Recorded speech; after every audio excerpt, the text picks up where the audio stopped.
Hey guys, welcome back. It's your girl, Laura Cowan, and you're here on our first series of Getting in Good Trouble featuring Laura Cowan. And we're going to be talking about our activist work and the people who's out there moving and shaking and making it happen right here in the city of Cleve. So listen, we have a wonderful guest this evening. You're going to love her. I've known her for a while and she is amazing, a phenomenal woman. So we're going to talk today to Miss Ariane Kirkpatrick. And we're going to talk about her lifestyle and how she came from construction to cannabis. I mean, she has really showed the entrepreneur world that, hey, we can do it, especially us women. We can do it, okay? So, well, let's welcome the sister in. And before that, don't forget to like, share, and subscribe to this channel, please. Like, share, and subscribe down in the description.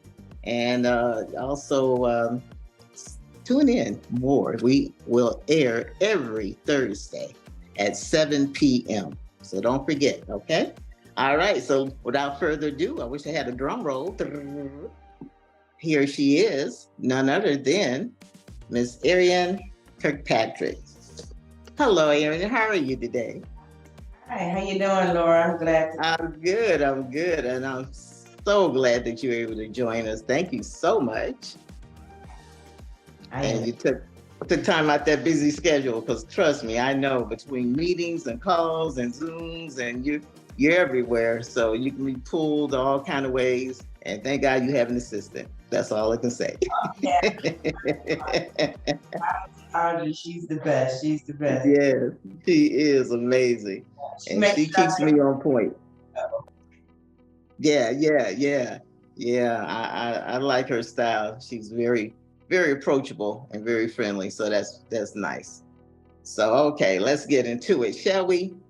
So, okay. So when I first met you, you had a wonderful construction company. You owned your own construction company, AKA Team. Tell us about that. How did that all get started? Well, the AKA Team, I'm a serial entrepreneur. And so the AKA Team was actually my third stint of a construction company. I've been in the construction industry for 30 years. At one point, I owned a copy shop, like a Kinko's type thing, when they were thinking about doing franchises. So I worked there and then learned some expertise. And then I got my own copy shop, A Better Copy. I had a restaurant, Corned Beef Warehouse in Maple Heights. I had a graphic design business.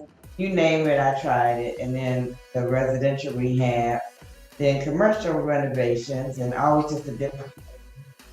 So in 2009, I said, okay, when I had said I was giving up the whole idea of entrepreneurship, I had helped my sister and her husband get their Service Master franchise started.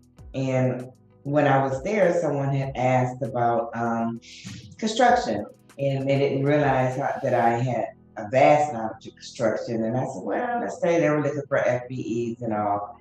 And I just really figured, okay, it's really time for me to take this plunge. I just decided it was time. Although, like I said, I have been in so many businesses and I was really giving up. So I was a single mom and I had two boys, and that's where the company, I wanted a legacy company so that I could build something to give to my sons and that we can grow together in it. And it's actually all of our initials.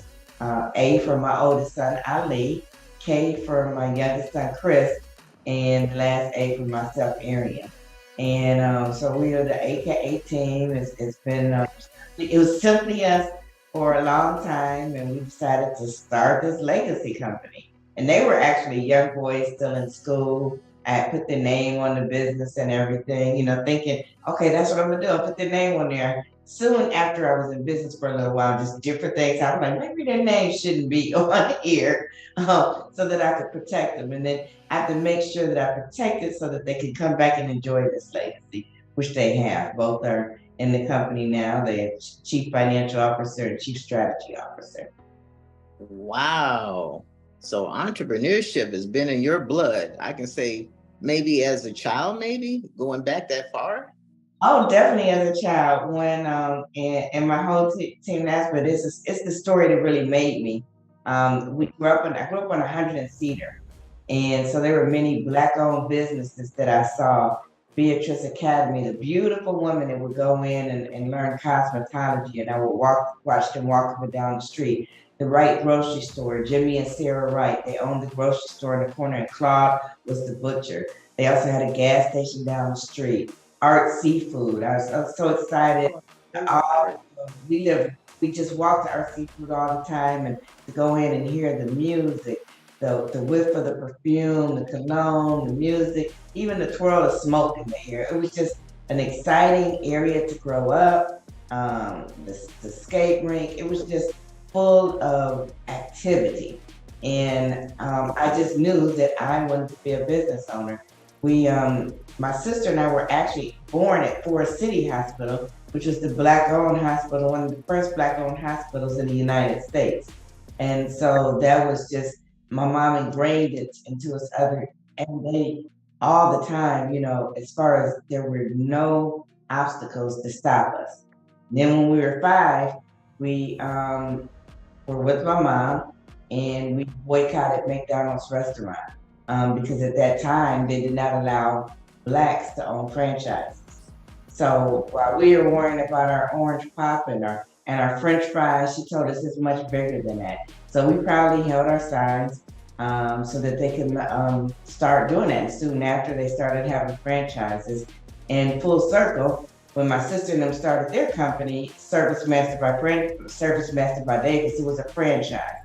So it was just so sweet that we did this, but so many years later. So we marched at 5, and I'm 50 something now, close to 60, and sometimes we are still fighting the same fights and battles. But here we are. So I built the AKA team. We're a construction company that focuses on construction management. We have a self-performance division where we do general trades, carpentry, final clean, safety component, owner's rep, and we also are the top commercial waterproofing company here in Ohio. So that's what we have. Yeah, I remember you taking that picture and sitting at the table with President Obama. Ooh, that was chilling. And that how did that make you feel? Oh my gosh, that was a special moment for me. I've always been involved in politics and worked on campaigns and exciting things like that. So my thing was just getting the right candidate in. And then I became a business owner, and they had the Winning the Future Forum right here in Cleveland at Cleveland State, and I was invited to attend. And so then on these, as he spoke, it was just it was hearing him speak about what we could do with small businesses, and it was a diverse crowd. And they said, well, on your name tag, you might have a white dot. And if you do, please follow us. And I'm like, oh, okay, I have a white dot. And they said, oh, we're going to, you're going to get a chance to meet the president. And so I thought we were going to stand in line and shake hands. And typically, because I've always worked on campaigns and I've had that opportunity to do a quick handshake before. And so we're climbing upstairs and I'm the last one up. And so they said, Ariane? And I'm like, yeah. And they said, you're sitting next to Barack. And I said, Barack? Barack who? What do you mean? And it was so unbelievable. And so I'm sitting there. And so it was more than just meeting him. It was hearing his ideas. He had the SBA director with him at that time, Karen Mills, and to talk about strategies and how you can go grow your business. So after I got out the whole excitement of meeting him, when he walked in the room, he tapped me on my shoulder and he was like, Ariane, can I sit here next to you? Because my seat was right next to him. And I was shocked. And when he asked my first question, he was like, well, what does small business mean to you? What are the risks that you take? And I was standing there with my mouth frozen for a minute. But then I was able to speak more about the risk that I was taking on my business and let them know I've always been a risk taker. some of the things that I needed to access, not just access to capital, but access to information. Which as a Black business owner, we talk about the access to capital because that is very hard. Just the access to information has been very difficult for us Black businesses. Yeah. That's the girl. I'd have been sitting up here like this. Oh man. And next to them too. You're not at the table around or way over there. You're right next to them. Jesus. Right next to him. Only a dream. I tell you, that must have been wonderful. Right there, I'd have been floating. And it So actually now, inspired. yeah, that would inspire me too. That would inspire me too. And what you're doing and with your business, and like you say, something to pass down to your boys, because a lot of us don't think that way, and we should get on to that track. It's like generational wealth that Larice Purnell taught me. We got to have something to pass on back to them besides bills. Okay, when we leave, we have to have something to keep them just pride, just knowing that it's yours. It came from our mom and dad, and it's just things like that. It's special. It really is, and they can pass it on to and make it grow and bigger and pass it on to their children as well. Yeah, and so we as people have been business owners for so long, but what we really need to do is make sure that we concentrate on sustainable businesses. Make sure that we have businesses that we can pass on from one generation to the next generation. Make sure that we have a team that we do what I call the 3 E's, that we make sure that we provide exposure, engagement, and empowerment. And when you add those components to your everyday business practices, you just would not believe just how important it is and how we're included. We talk about so many DEI initiatives, and people just say the acronym DEI and they say it's so cool, but inclusion is so important. And so that is the passion that lights my fire every day at AK18. Now, I know you went to Cleveland State University. So did you major in business? This how it all started to with business in your blood? Actually, I think the business was just more so in my blood. I used to tell everybody I graduated from the School of Hard Knocks. but my formal high school education was very important, and it was where it really started. Well, actually, first and foremost, where it started was St. Gilbert. I went to St. Gilbert School, and it was a school that at early age taught me to be proud of who I am and to do anything. At 5 years old, I was doing a speech about Marian Anderson. I was proud of being a Black woman, a Black girl, and there was nothing that I thought that I couldn't do. From St. Adelbert, we moved to Warrensville, and I went to Warrensville Heights High School, had a wonderful education, plenty of leadership positions. I was the class president. I wasn't the loudest or anything, or I guess not necessarily the most popular, but I just had those leadership skills back then. So Warrensville prepared me. And then from then on, I just took a whole bunch of turns and curves, and in school and out of school and in school, and maybe went to too many parties while I was in school, and went to Tri-C. I went to Tri-C, Cuyahoga Community College, and who could find people to party with at Cuyahoga Community College but me? We had our own little bid whist club. It was so funny, and well, we had a good time. But I really had to really get things back together, and it was really interesting. I had a teacher, a professor by the name of Kathy Baca, and it was a history class I took, and it was all day Saturday. Now I was in my 20s then, so Fridays was that's your party night. So this class started at 8 o'clock in the morning, and I would not get there. It's probably about 10. The class was 8 to 1. And Kathy Baca said, we're not gonna start this class until Ariane gets here. And I'm like, this lady is absolutely crazy. And I would walk into class and everybody rolled their eyes at me. And I'm like, oh my gosh, she's serious. By the time she finished with me, I had developed such a love for history. I already liked history, but I developed a love for it. I graduated. I was Phi Theta Kappa. Graduated with a 3.9. He just did not let me go, and I just loved her for it. She really just changed my life around. So I just recently was able to give a $20,000 scholarship in her name. And so we have, I see students that are going through that, being recipients of the Kathy Bach Scholarship. And the reason, and I wanted to make sure it wasn't, someone that had this high GPA or anything. I wanted someone that had challenges, because I had a challenge and she saw something in me that really spun my life around. So that's important. So then after Tri-C, I eventually made my way to Cleveland State University. And I was in the nonprofit administration, and with a concentration in diversity and diversity, equity, inclusion. So no business, but the nonprofit, I had a local economic development course. Absolutely loved it. Taught me a lot of different things that have been important and helped me in my business. So the School of Urban Studies has been just very close to me.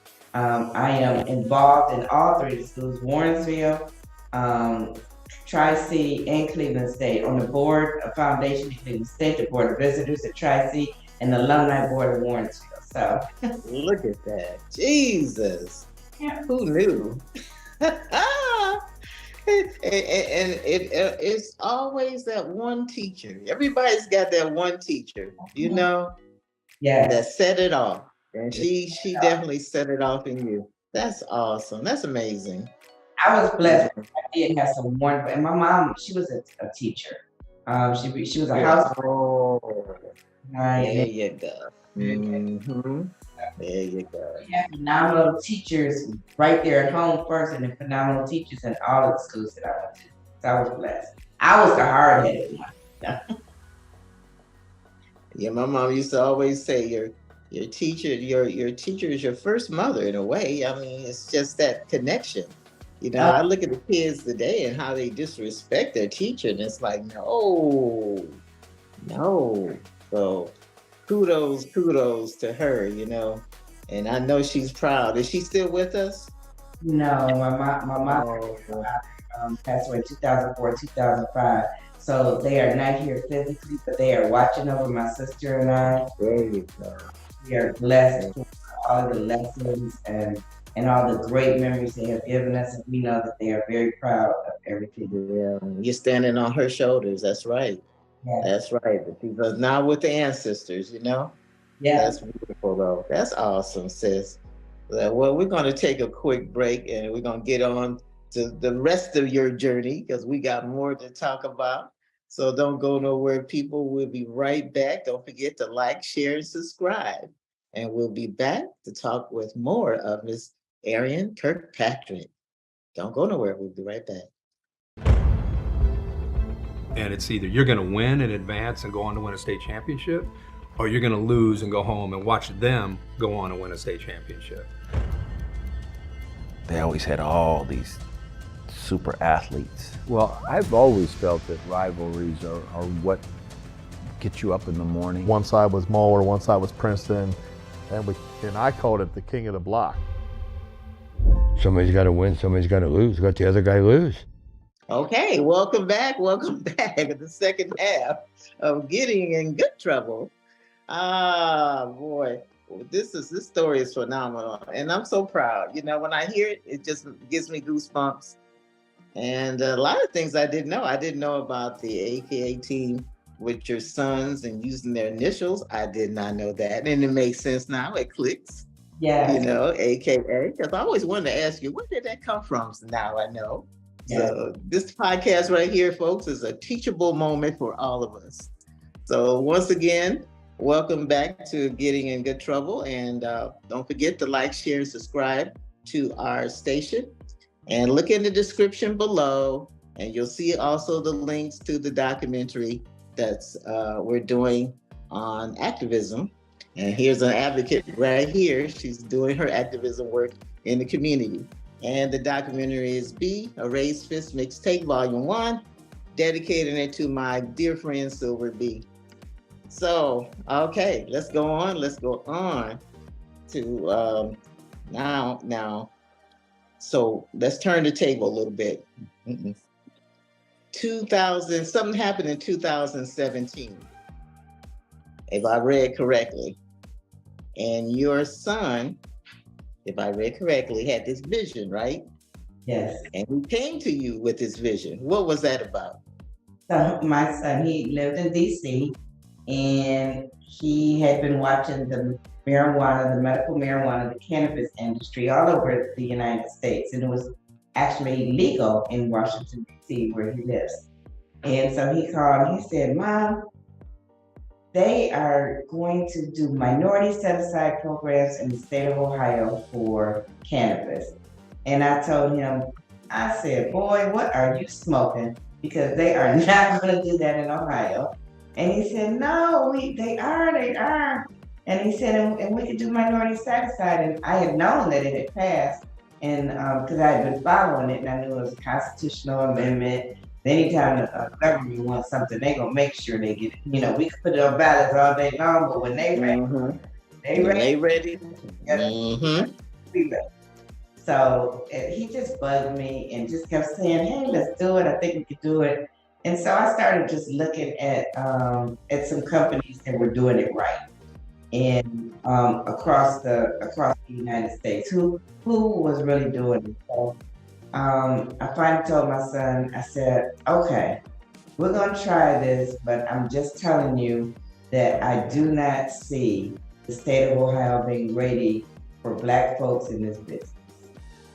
And saying that at first, like, hey, what difference does it make? We can do this, just the minds of the young, so I said, okay. So we found a company that there were a few companies. I had a few all Black partners that had come together. There were some other local individuals that come together. And I looked at 3 companies that were outside of Ohio, because nobody had done it in Ohio before. So I didn't think the chances of an all Ohio team for me to partner with would really work. And I looked at some multi-state operators. And they weren't multi-state, they might have been in 3-4 states. And so I partnered with a company called Harvest. And it was actually the owner of Harvest who I developed my relationship.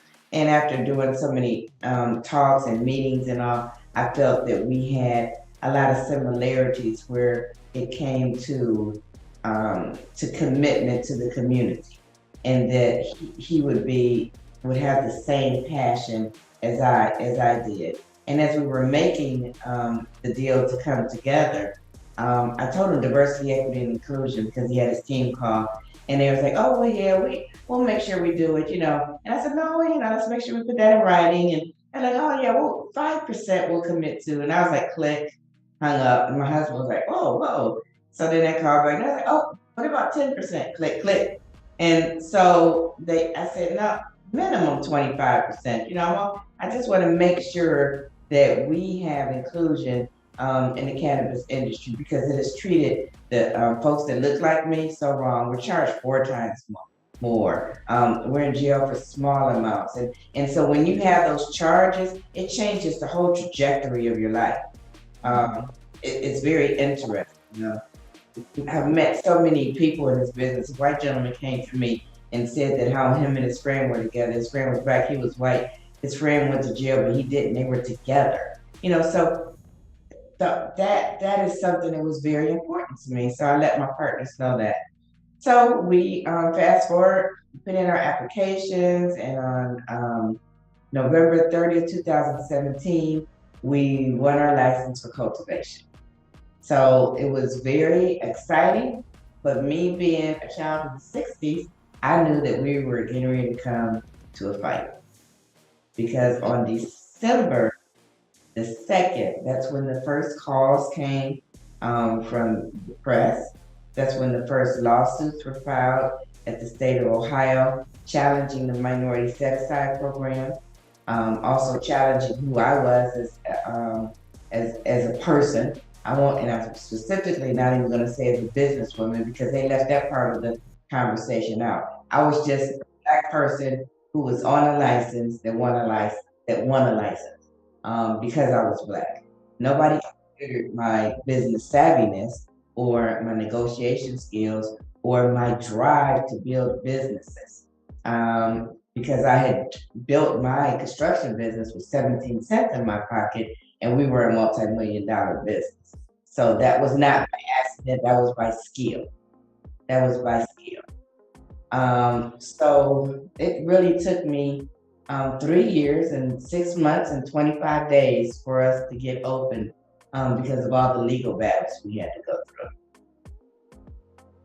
Wow. Now that's enough to discourage anybody. You know, anyone else will go off, forget it, they won, I can't do this, you know. So many times, Laura. Mm-hmm. So many times. The first year, I had to fight those who did not win, that challenged the minority set aside. They even had the audacity to take it to the courts and find that the minority set aside program was actually not what they were going to continue to do. They said that there was no proof that there was any discrimination against minorities or women in the medical marijuana industry.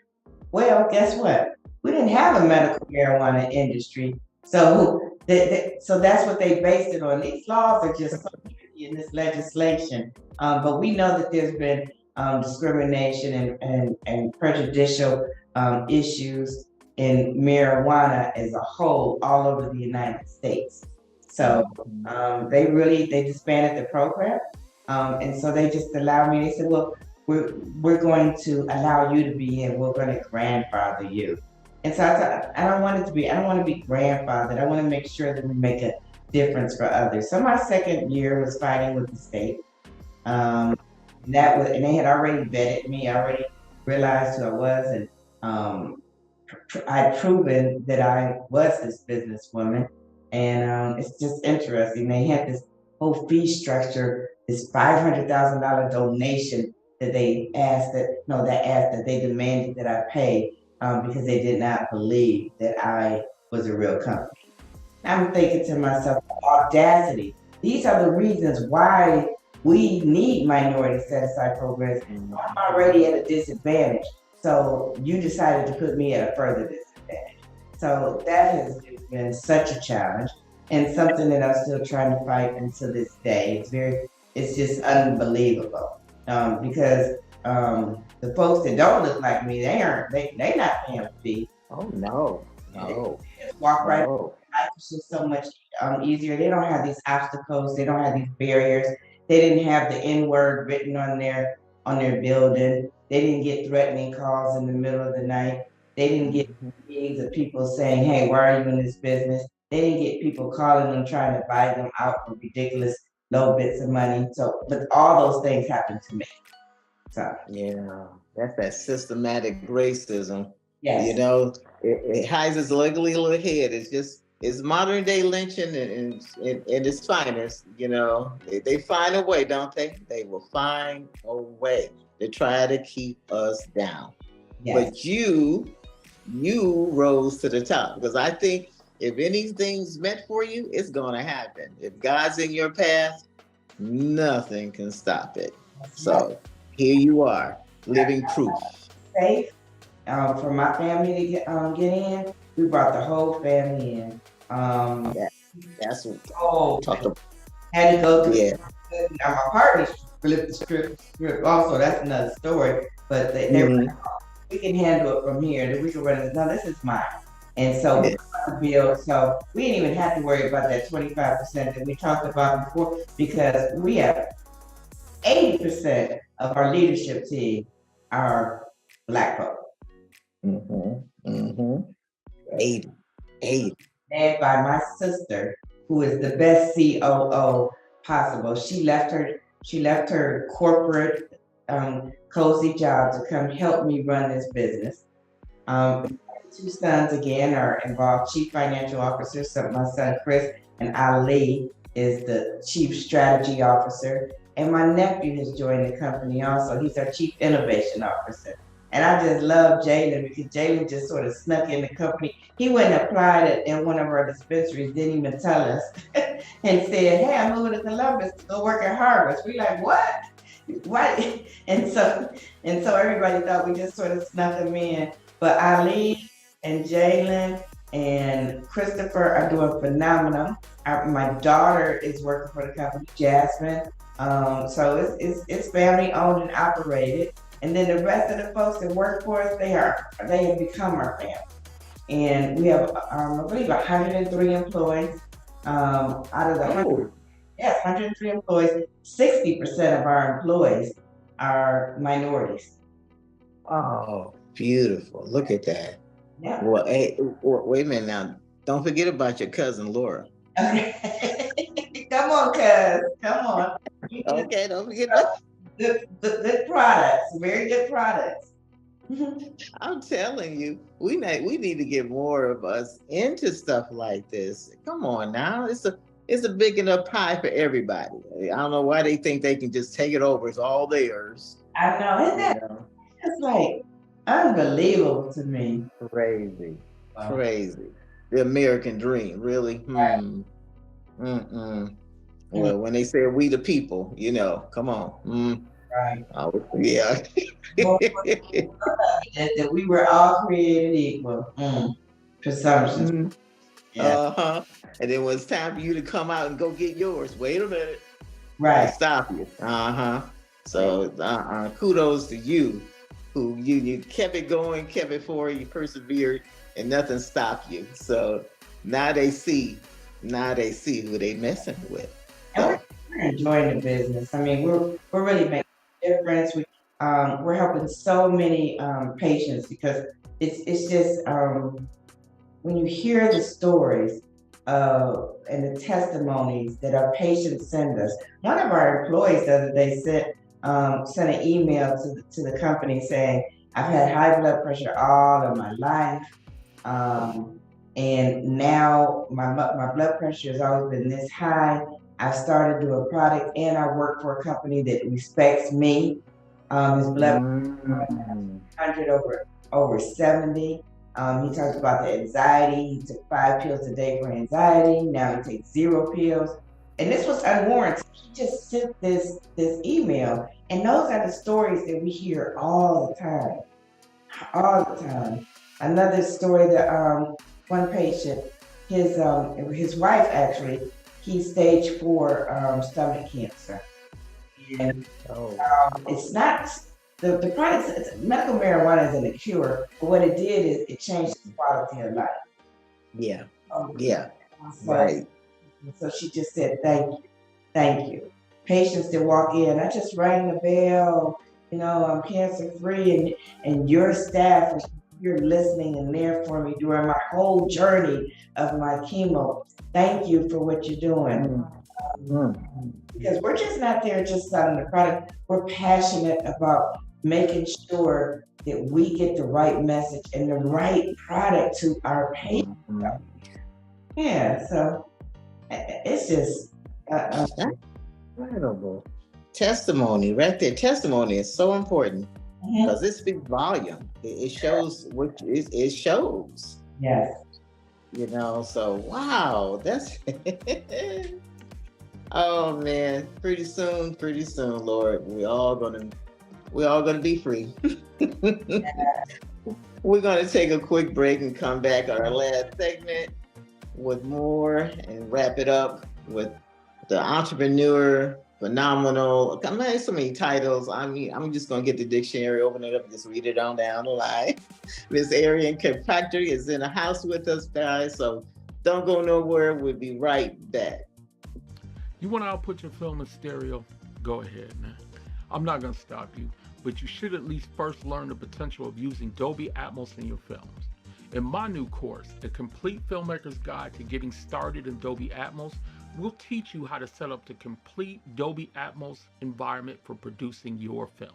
So adding immersive audio like helicopters flying above, your interiors coming alive with crowds, dogs, and birds, and sounds that literally come from everywhere.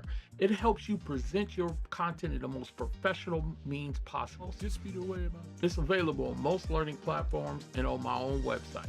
Get the links below, and we'll see you there.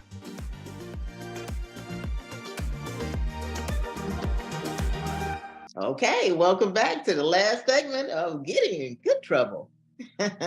And boy, you got into some good trouble, but you got into good trouble and won. I love it. That's what it's all about, people. We got that title from the late senator, Congressman John Lewis, Getting in Good Trouble, necessary trouble, he said. It has to be, to make a change. Yes. When they went over that bridge and got, that bloody Sunday, come on now, that was up. They got in good trouble, but they did make a change. And we are here today because of them and a lot of things that they did. They died for us, that we could vote, that we could move around and do what we do, and own businesses like this. So, yes. Okay. Now let me say, okay, we're here 2023. Where do you see yourself about 5 years from now? So 5 years, hoping that we're really growing. Harvest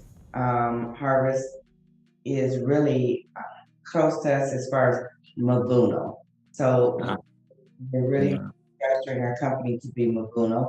Mavuno means harvest in Swahili.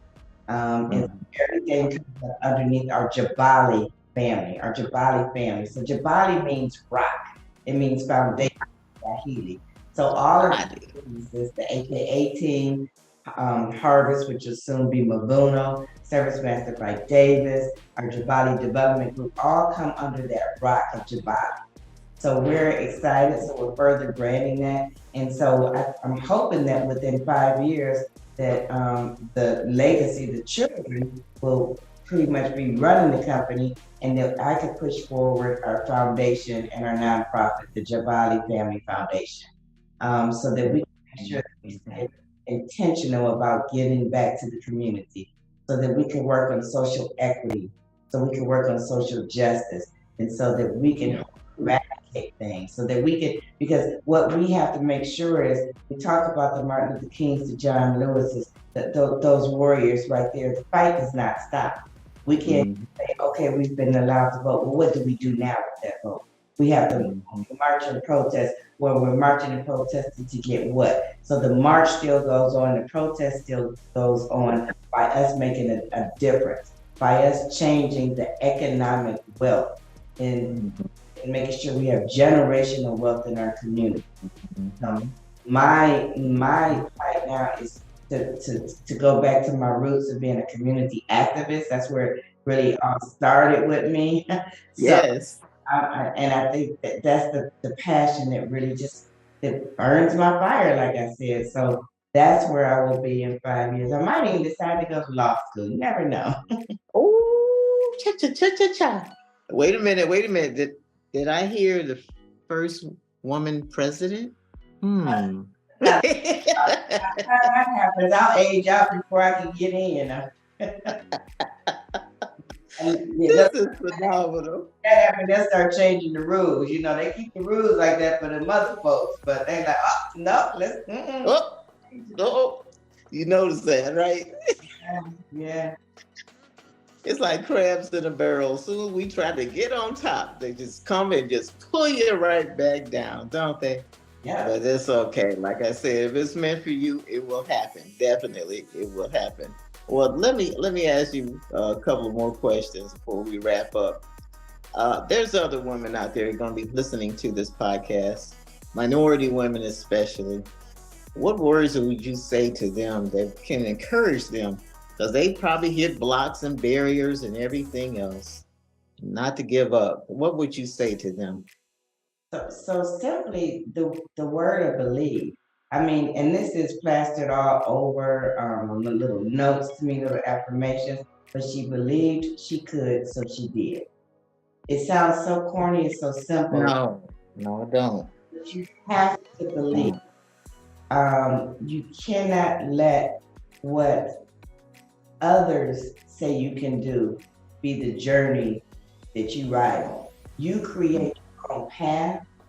You make sure that on that path, when you see those hurdles, you jump over it. When you see those barriers, you move that rock.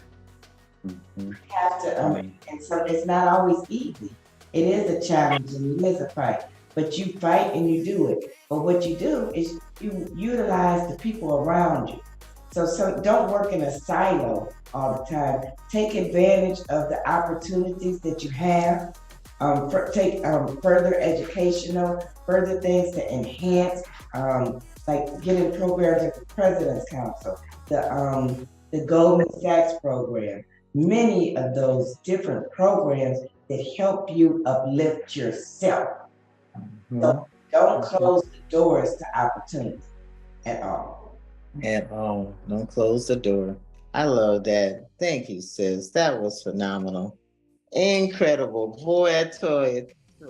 I'm going to turn back and look at this podcast over and over and over and hear them words again, because that was very encouraging, very uplifting. Thank you. Because somebody out there is seeing you and they're watching you. Even when you don't think they're watching you. That is so They're true. watching you. Mm-hmm. And you are paving the way. Yeah. Thank you for what you continue to do. I understand. Yes, ma'am. Been there. Yeah. Yeah. Thank you. We've come a long way, sis. Long. We're here. That's an example of a story that could have held me down, held you down, but we turned it upside down, and we continue. And in our hearts, know that there's no stopping us. So. Yep. You got to make lemon out of lemonade. That's right. That's right. Well, when I retire, I'm gonna come at your door knocking. I'm gonna have a resume. Okay. All right. Come on. A little part-time job, in the back. I can be kind of straightening up the office or whatever. It ain't gotta be big. We can get into good trouble. I love it. Get into good trouble. Okay. Thank you so much. Thank you for being on the show. I appreciate you so much. Okay. Thank you. Thank you for having me. You're welcome. And there it is, guys. Getting into good trouble with Ariane Kirkpatrick. She laid it out tonight, didn't she? She showed us the way. And now you need to go out there and follow her steps. And you can do it too, okay? So thank you for joining us. We'll see you next Thursday at 7 p.m. Don't forget to share and like and subscribe to our channel. And hey, whatever you do, don't give up. Take care and good night, guys.